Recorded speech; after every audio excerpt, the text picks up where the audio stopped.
Today's episode of the Bleav in Steelers show is brought to you by betonline.ag. NFL Week 3 is almost in the books. We've got Monday Night Football, but if you want to place a bet on any of the NFL action all season long, betonline.ag is the place to do it. 365, 24/7, whatever sport. Just make sure y'all go to betonline.ag.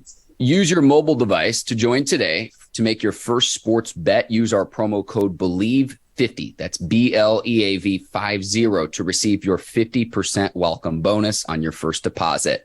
Bet online where the game starts. All right, cue the music. It's time to start the show.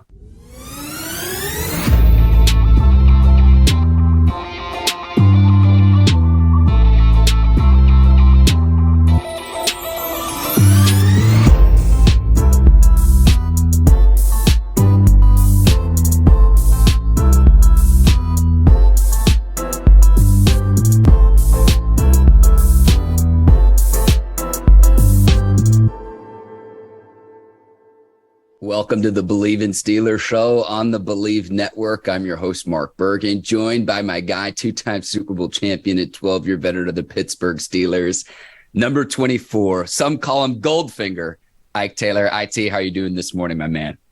Man, I'm doing real good. How you doing, Mark? Hopefully you had a good weekend. I saw you snuck that Goldfinger in there, though. I like it. Oh, yeah. I saw on your Instagram on top of the car, smoking a cigar with Howard G, one of a kind cigar as well. I saw your Instagram post, so that's where I sneaked the Goldfinger in there. That your caption cracked me up this weekend. Yes, sir. But yeah, I had a great weekend in Kansas City, celebrating wedding weekend. Close buddy of mine. Congrats to Katie and Reed as well. So on the road, but now we get to talk Steelers Browns because we had a Thursday night game, Ike, and so we get to react to that and all things week 3. But let's start with the Browns loss. And I thought Mike Tomlin summed it up really well. If you can't slow down Nick Chubb, it's really hard to beat the Cleveland Browns. And really that was the big narrative on Thursday night's game specifically. Yeah, that's what I thought. I thought the same thing. You know, just our rush defense for the past 3 years has kind of been an issue. Not what it once was. You know what I'm saying? But really, they got a two-headed monster. We saw what they did in the playoffs against Pittsburgh between Kareem Hunt and Nick Chubb. You know, they line up in this two-tight formation, and they just say, y'all get 4 or 5 yards every play, and we're going to win these ball games. So that's just the personality for the Cleveland Browns. For us, that's been an issue, something we really haven't stopped in the last couple of years, which is the run game. Yeah, 0-6 without T.J. Watt now, who remains sidelined with that pectoral injury. Ike, you always tell me listen to what the players say. Cam Hayward said we got our butts kicked as well for the defensive performance on Thursday night. So I'm listening to what the players say, and I'm going to listen to what one of the captains of the defense says. Cam Hayward's done it for a long time and at a high level. So when he says that, it's just like, okay, that's what the expectation of how this defense needs to play while the offense try to sort things out. We'll get to the offense here in just a second. Yeah, it's but this been going on for like 3 years now. Yeah. You know? The run game for us hasn't been what it once was. So it's just, I don't know, man. I just know when you play in Cleveland, bring some big shoulder pads, get a bigger helmet, get your mind right, because this is exactly what they're going to do. They're going to run the ball down your throat, or they're going to try to. That's just their recipe. It's Nick Chubb. It's the Nick Chubb and Kareem Hunt show. And that's what it is. We're going to run the ball 50-plus times when we need to. Y'all going to try to stop us. Yeah, Ike, you mentioned the big shoulder pads. Give me like a lifetime supply of chin straps, and I'm going to buckle it extra tight in this one. We'll say, reason for optimism, Myles Jack, first Steelers player with 10 or more tackles in 3 consecutive games since James Ferrier, your teammate, Ike, in 2008. So Myles Jack at least making plays around the field, and I like that acquisition, that signing by the Steelers in the offseason. But it's like, again, so that would be one reason for optimism, Ike. I thought Dan Moore Jr. on the offensive side of the ball did a nice job slowing down Myles Garrett as well. But, man, it's hard for me, Ike, because you know I am a glass half full perspective guy. And really, to me, this was a tale of two halves. One other thing I want to mention on the defensive side of the ball, pressuring Jacoby Brissett, the Browns quarterback. He was pressured only on 3 of his 23 dropbacks. So it's clear that the Steelers are really, really missing the presence of TJ Watt off the edge. Yeah, I mean, TJ, I don't care who you bring in. It's just hard to stop a former defensive player of the year, Mark. It's just his presence. You know, we watched the Cincinnati game and what he did in one game. That's just TJ. You know, for you to have over 20-something sacks last year and win the league's defensive player of the year, man, that's tough. You can't say you can replace that. He's been doing this for years. You know, he's been a difference maker for years. He's been a forced fumble. He's been a sack guy. He's been causing turnovers. That's just what TJ Watt do. He's always around the ball. So it's just hard to say, hey, we're going to plug and play or next man up. Nah, for TJ, ain't no such thing as a next man up. You know, that's E.T. And if anybody know the old movie E.T., E.T. got on his bicycle and he drove his bicycle up past the moon. Ain't nobody doing that but TJ. So it's just hard right now. So that's what the defense is gonna have to do, man. They just gonna have to bite down, give the offense as many opportunities as possible. But hey, TJ different, Mark. Ike, with the ET reference this morning, we're going to have to get this show sponsored by Reese's, Ike, because I know I know that's part of the ET movie. I wasn't sure where you were going with that one, Ike. For real, he's just different, man. He the only one that can ride a bicycle up in space past the moon. Bro. Let us know in the comments if I think Ike landed that. I think he landed that. I'm going to allow it. We need to move on. The Steelers, if it's time to start Kenny Pickett, we're going to talk about this over and over and over again, really since the Steelers drafted him. Again, going back to what Mike Tomlin says, and this was his full quote in the post game after Thursday Night Football. Let me read the full quote. He says, "I'm not in that mindset. I'm interested in reviewing this tape and looking at the totality of it and figuring out how we collectively get better." So to answer that question, definitively no, end quote. Here's where I land. To me, this points to the offense has more than just quarterback issues. In 2 things. If you're not going to start Pickett this upcoming week in week 4 against the Jets, because it's almost like a mini bye week coming off playing on Thursday Night Football, you have extra time to prepare. I wouldn't do it until November 13th at the earliest. That's week 10 against the Saints, because that is coming off your bye week. So that's where I land with this. What say you, Ike Taylor, about the Steelers quarterback situation and really their offensive woes overall? Man, this is tough, Mark. How can I say this? I just watch how the team body language is different when Kenny is in the game. And yeah, it's the preseason, but when you're on the field, your body ain't gonna lie. You know?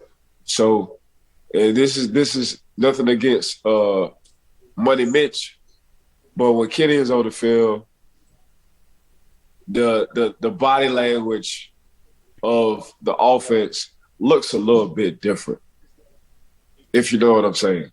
Looks a little bit more vibrant, you know. So if I was to tell Money Mitch Trubisky is who I'm talking about, hey bro, let loose.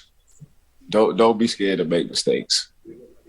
They're going to happen. Let that ball loose. Throw that ball. You already know how to read. Throw that ball, let it loose, bro.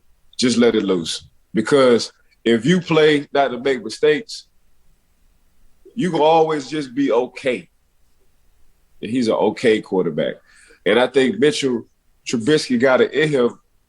I just think personally, he just need to let loose. You know, because when Kenny comes in, you can tell Kenny Pickett, it's like whatever. Like, all right, they catch an interception, but I'm going to throw this ball to where my offensive guy's going to have an opportunity to catch it. I don't care who's on him, 2 or 3 people on him. I'm just going to rock that thing. And you can tell, like, he probably be saying that on the sideline or in the huddle. Hey, look, everybody open.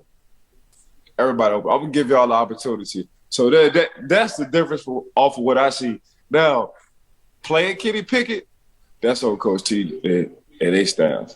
You know, I just know from afar, the body language looks different on the offense when Kenny Pickett is in the game. If you're worried about the offensive line protection with the rookie, I could understand that. But again, going back to the Browns game, they were without Jadeveon Clowney. There's two starting linebackers, Anthony Walker and Jeremiah Owusu-Koramoah, left the game with an injury. Their starting safety, Ronnie Harrison, was down with an injury. He didn't play. So I look at that and it's like 17 points, 3 points in the second half. It's not good enough. An average of 18 points per game through 3 games, that's not good enough. I look at this upcoming week against the Jets, a Jets team that's allowing 27 points per game through 3 games. And it's like, if you're not going to do it against the Jets, schedule's not getting any easier, right? Because you're away against the Bills, you host the Buccaneers, at the undefeated Dolphins, then at the Eagles. Right now, if the season ended today, most of those teams are going to be in the playoffs. Look, Mark, he had the offensive line during the preseason. They were doing this thing. So what's the difference? It's damn near been the same offensive line. So you might as well let him rock if you really gonna let him rock. It should be our offensive line. Nah, he was doing 2-minute drills, comeback drills, sitting in the pocket with the offensive line in the preseason. So he was handling his business in the preseason.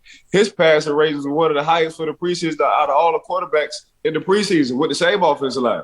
Mm-hmm. So, yeah, they can't come to me with talking about the offensive line. Nah, he found the way to win ball games with the same offensive line. I'm with you, Ike. And that's where I say preseason's a little bit different, but trust me, I'm with you. A few other things I noticed about the Thursday night game, and I know revisionist history, hindsight's 2020. Right. But when Pat Fryermuth's getting his first target midway through the fourth quarter, why? Like, that just doesn't make any sense to me. His first catch comes with less than 3 minutes left in the game. Why? Now, I liked that they tried to get George Pickens the ball, targeted 7 times, but only 3 catches. That's not great efficiency. So I really think that this signal, Mike Tomlin's answer, goes to some of the offensive problems and woes fall beyond the quarterback position. And it's almost like, I remember, and I'm not saying Duck Hodges is Kenny Pickett because one's an undrafted rookie, one's a first rounder. But when they brought in Duck Hodges in the 2019 season, that offense had a spark.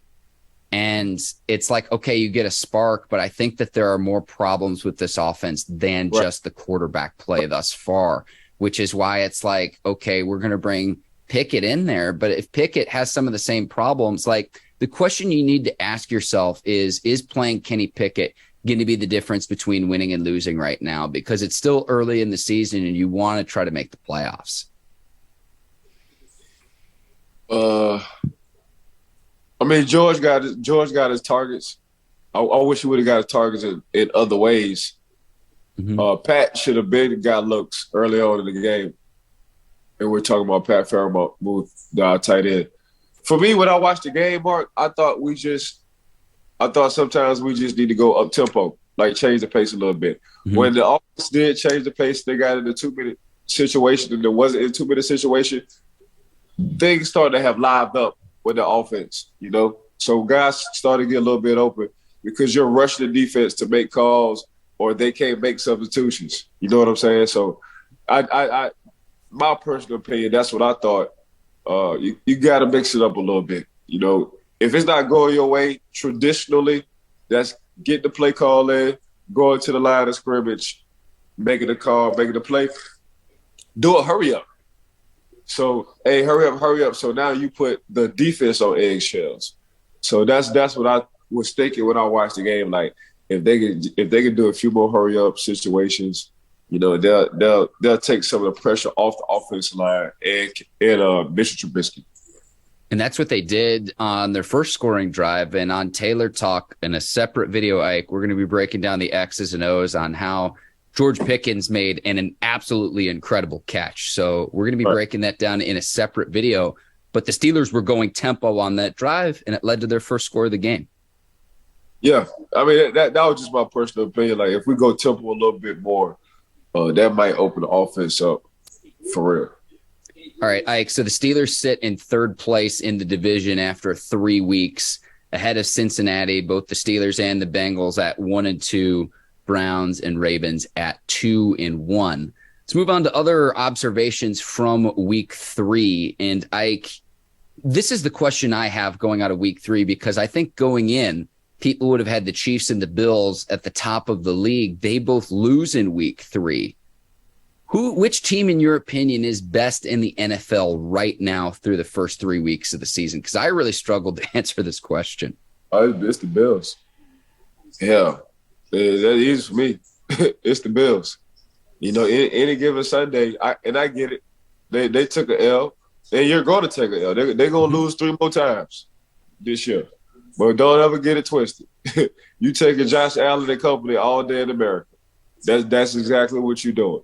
Josh Allen has became exactly what we thought he should be, you know, and that's that big 6'6", 250 guy who can not only thread the needle when he's throwing the ball, but he'll run your ass over if you let him. One of the two. And he's starting to have a personality. If you just look at when he runs, either he gets down or he trying to run somebody over, that's the way he's getting up. Like, y'all get off of me. Like, move. And his offensive line coming to rally, people offer him as well. So he's turning into a different player, a different person, exactly what I thought he should be. And the defense, their defense, man, they know they're going to be up more than they're going to be down, and they coming to get you. They causing havoc. Then you get Von Miller in the offseason, and everywhere Von Miller go, just so happen they win Super Bowls. Everywhere he go, they win Super Bowls. Yeah. So, yeah, I'm going on to stick with Josh Allen and company. Them boys look – if Josh can stay healthy, them boys look real good, Mark. I still have the Chiefs and Bills at the top of the AFC, despite the fact that each team lost. The one argument against the Bills I would have is that they rely on Josh Allen for their running game a little bit too much, in my opinion, but that's the new age of the NFL that we see at the quarterback position. I'm cool with that. I'm not really asking him to run. He's running what he needs to run. You know, as long as he gets his butt down and he slides more to try to run somebody over, I'm cool with that. But that's just. I mean, we can't have it all. You know, if you think about it, Patrick Mahomes, he really can't run like a Josh Allen, because we seen him run a few times in the playoffs, and he wound up having you know, get hit in the head. Got to sit his butt down. You know, everybody can't have that gold finger chin. You know, where that thing just good. You know, sometimes people got these little light chins. You just hit them one time and they just pass out. That's what it is. So we can say this about a lot of quarterbacks, but at the same time, man, it's just the Bills. And we said this on our last show. I hope they're not maxing out right now at the season, but they different. And them boys, if you remember what happened last year between Josh Allen and Diggs, and all them boys sat on the field and they lost, and I knew they couldn't wait to get back. When you take an L like that in the AFC Championship game, you cannot wait to get back. You know, so and that's exactly what it looks like for this team. You know, they want it so bad. They already can picture themselves in the Super Bowl. I would say to the Buffalo Bills, just go through the process. God, just go through the process. Take it one game at a time. That's what I would tell the Buffalo Bills. Because you can see they want to get there, win that so bad. They want to go to the Super Bowl, win that thing so bad. That's why they just coming out angry every game. They coming out mad every game. Because last year for the AFC Championship game, it hit them in the heart. It hurt. And you could just see it. But I would just tell them, hey, y'all fall back, man. We got to take it one week at a time. The Super Bowl ain't till next year anyway. And I know the Bills were without their Pro Bowl safeties as well in the game against the Dolphins. Credit the Dolphins for winning that game, because the Bills dominated time of possession, more than 40 minutes with the ball. The Bills ran 90 plays. The Dolphins only had it for 39 plays, and they still found a way to win. You hit it on the head, Mark. When you got wild over there, you got two Bugattis sitting outside.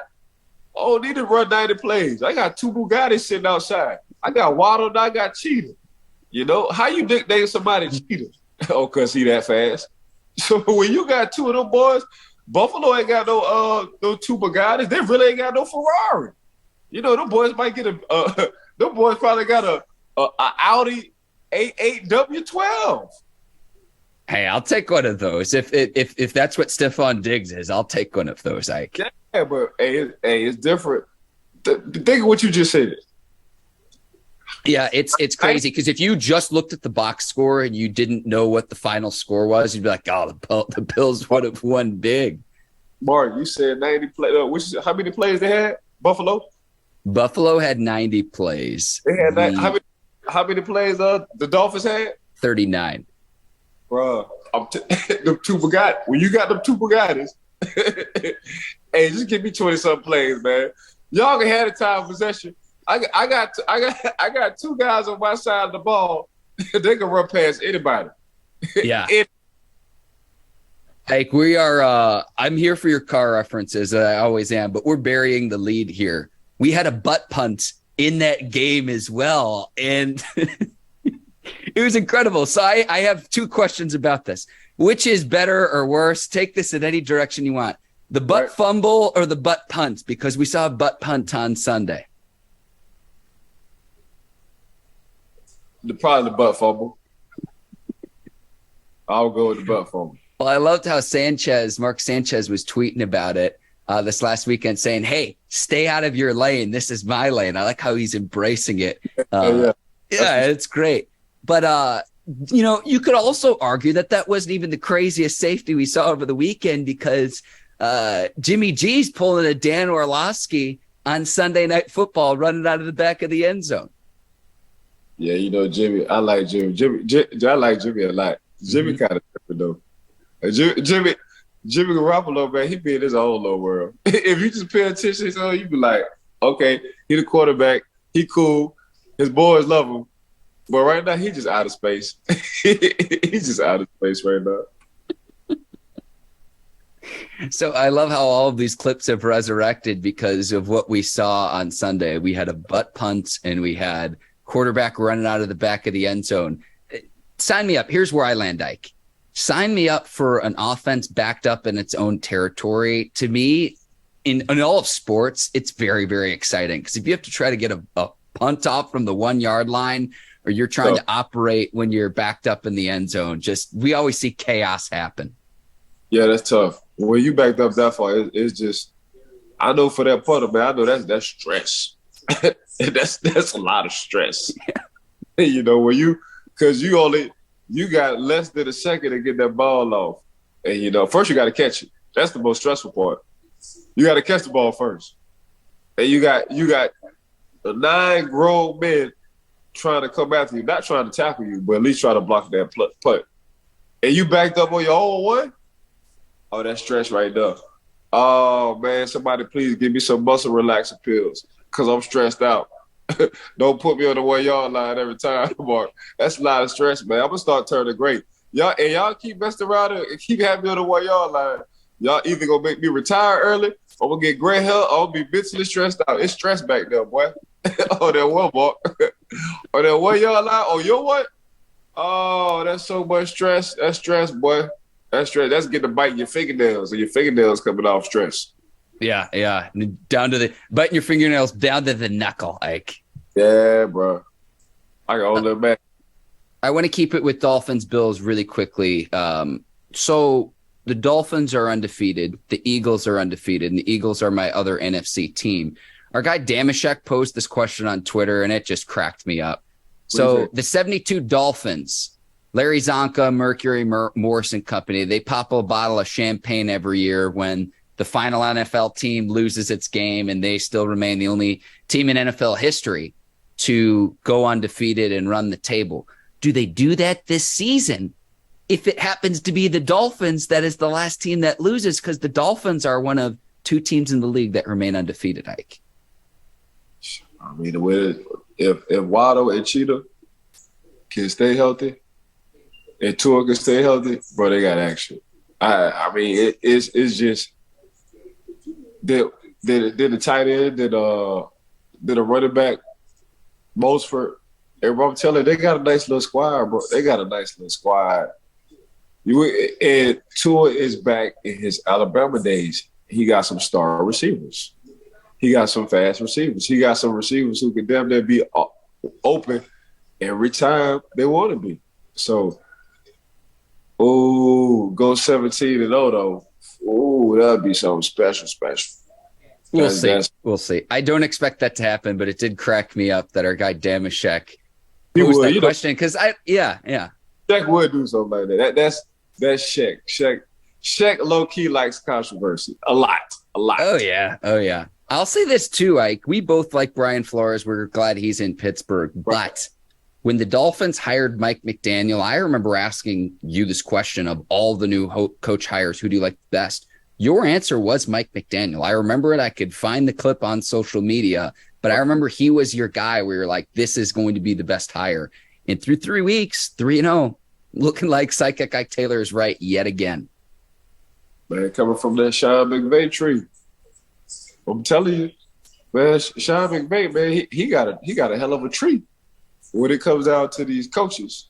So that's what you gotta love about Sean McVay, man. He's young, he's innovative, he thinks outside the box, and he knows how to talk, create, and have a good environment for his players. And we're talking about grown men. Aaron Donald said, man, if Sean retire, I'll retire too old. He won't play for another coach. That says a lot. That says a lot. So, that beautiful mind I call Sean McVay, he got a beautiful mind. And that it gets contagious. And we see what Coach Daniel's doing down there in Miami. When they said, when they heard it could be a rumor that Cheetah was on the market and wanted to trade, McDaniel said, man, trade everything. Give him all our picks. I know what I can do with this guy. The Rams wouldn't be picking to like 2035, Ike, if they had chosen to do that. Right. So I like the Eagles in the NFC right now. I think the Packers have rebounded well as well. Buccaneers, I still have up there. The Rams are sitting at 2-1. So those are kind of the four in the NFC that I have circled. I like the Eagles right now best. They've really, really impressed me. I think Jalen Hurts is balling. But you like the Bills in the AFC. Is there an NFC team, Ike, that you like best? I'm gonna go with Philly. Yeah. Tell me why we can't like Philly. Because it's not Aaron Rodgers and Tom Brady. Philly looking good. Boy, they got a run game. And they acquired Brown. And Brown looking like a man amongst boys out there. And then you got Devontae. Devontae feel like he back at Alabama, making the plays he making. Oh, I forgot we got Jalen Hurts too, who can squat damn near 600 pounds. Oh, he happened to be our quarterback, by the way, fellas. So, and the running, bro, hey, listen. And the defense ain't bad either. Hey, listen. Sleep on Philly if you want to. Sleep on Philly if you want to. It's definitely gonna be an issue. So yeah, I like Philly. After Philly, I still roll with Tom. Because you never out the game with Tom, and he had his two starters out the game. Mike out the game, and Godwin was out the game. And defensively, Akeem Hicks too, and they still only gave up 14 points. Correct. So please, hey, Tom always find a way though. So I like Philly right now though, Mark. I like Philly. I think it's all covered together in Philly. Then after Philly, I'll go with Tom and company. Yeah, they had a moment in last week's Monday night game against the Vikings, Ike, where you always mention when a quarterback can run, it forces a defense to remain honest, and you can play 11 on 11 offensively. And he had a one-on-one where it's a read option play, and it's him and the safety, battling it out into the end zone. And it's just like, it really kind of opened up my mind of what the possibilities are at the quarterback position. If you have a guy who can just extend plays with his legs, it's not to say everyone's going to be Lamar Jackson, but it's saying, hey, this is how football's played now in 2022 to keep defenses honest. Not to interrupt you. You're fine. We talked about this early. And knock on wood, hopefully the young man stay healthy. Lamar Jackson League MVP, what he looking like right now? Yeah. Hey, Yeah. give me my monies.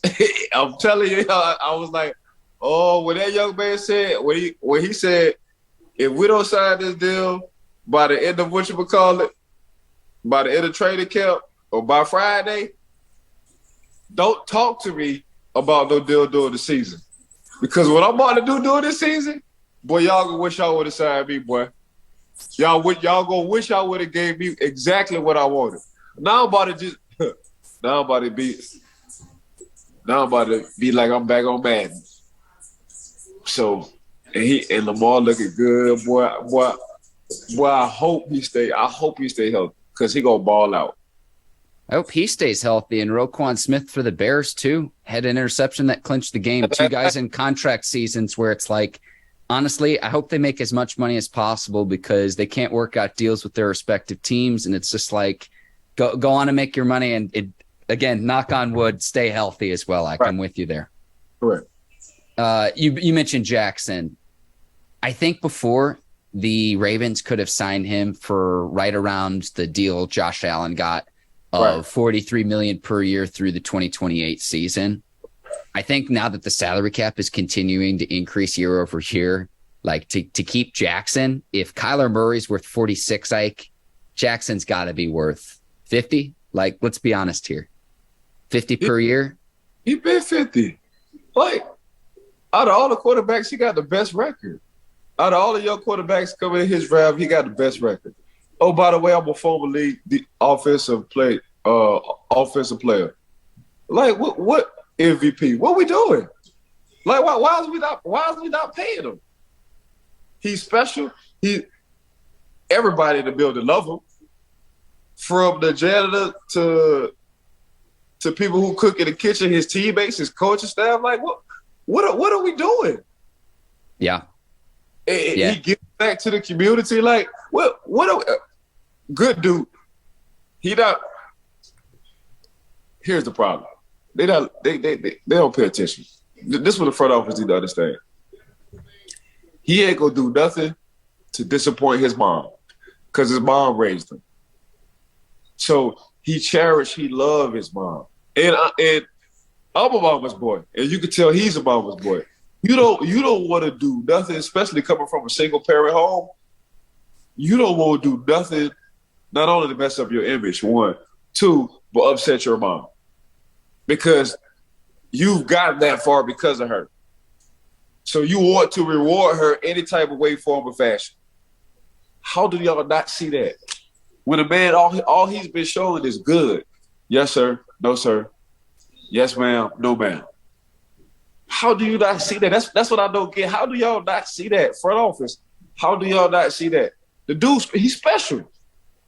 The dude's special. Lamar Jackson don't come around too often.